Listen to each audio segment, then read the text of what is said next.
Have you ever had your GMC or Chevy truck or car just go down the road and turn off? Like you turn the ignition off and starts right back up? Or have you ever went out and tried to start your car and the battery's dead, but you check the battery and it's still got plenty of voltage? I'll show you what I found on my 2016 GMC Canyon, and is why I'm making this short video. Positive post the battery, a short little red wire going to a junction block that feeds all of those power wires. There's the red culprit. Get a voltmeter, check the battery voltage, it's good, 12.5 volts. Check it off the red wire, 3 volts. Wiggle and jiggle the wire, 12 volts, and the car starts. That's the culprit right there. If you just got through watching my short, welcome back. And if you're part of the Mopar friends and family, I apologize for this video. I won't make a habit of it, but I feel this is very important to get out to the masses, to get out to YouTube. Okay, so my wife's car had been messing up about every other day or every 2 or 3 days when I finally found the problem. After I got it all done, I wanted to investigate a little deeper because I figured it must have a bunch of corrosion, and so I cut hose off it expecting to find some kind of corrosion in here, but I didn't. As you can see, that copper looks pretty damn good. Well, I thought maybe the clamp, which I pointed out to you on the new one, was crimped very hard, but I thought maybe that they'd put too much insulation in here and was keeping this from making a contact. So I took the die grinder and I cut the thing open, and everything looks good there. Can't see a problem. Cut the other end off, which, like I said, it's done this a month ago, so I've lost the other half. But it looked perfectly fine too. There was nothing there to show any kind of question mark. You can see a slight darkness. I don't know if it'll show up on the camera.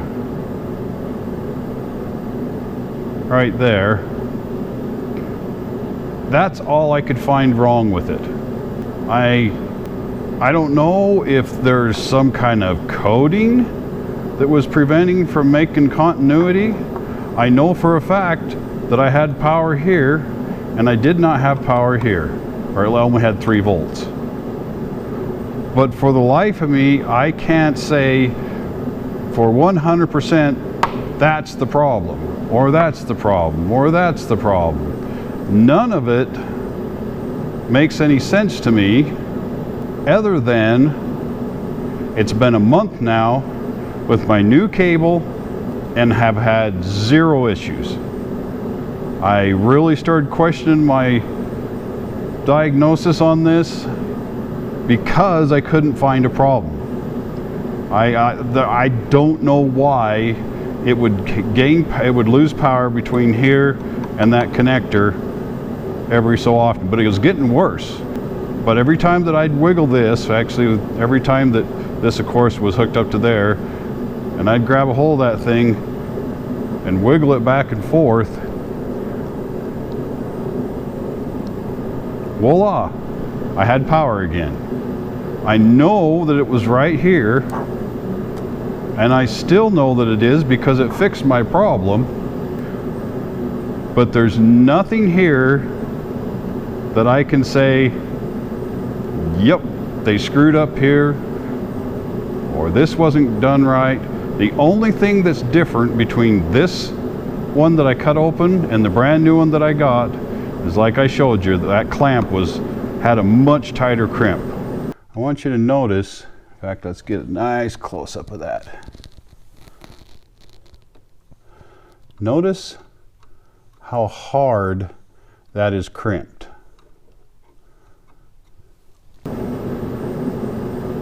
I don't get it. Maybe you guys are smarter than me, can leave a comment what you think it is. But it fixed it. It fixed it. Cost me $100 damn, but it fixed it by replacing this. So here is the rest of it. I have even tore this all apart. Now your positive post is right here. That red wire came around here and bolted onto here. I've taken this off so I can see down underneath here to see if there was any kind of imperfections, corrosion, anything that I could say, aha, that's the problem. Well, I don't see anything wrong here. Nothing that I can point a finger at and say, yep, that's why. GM screwed up on this or that, or got rain in there and corrosion, or the battery bolt wasn't tight, or all these bolts were tight. None of them were loose. I'd love to tell you that's what it was, because then I'd be 100% sure that I fixed this problem. And I am actually 99% sure, but I can't tell you why. I can't tell you why I lost voltage from the battery to here. I don't know.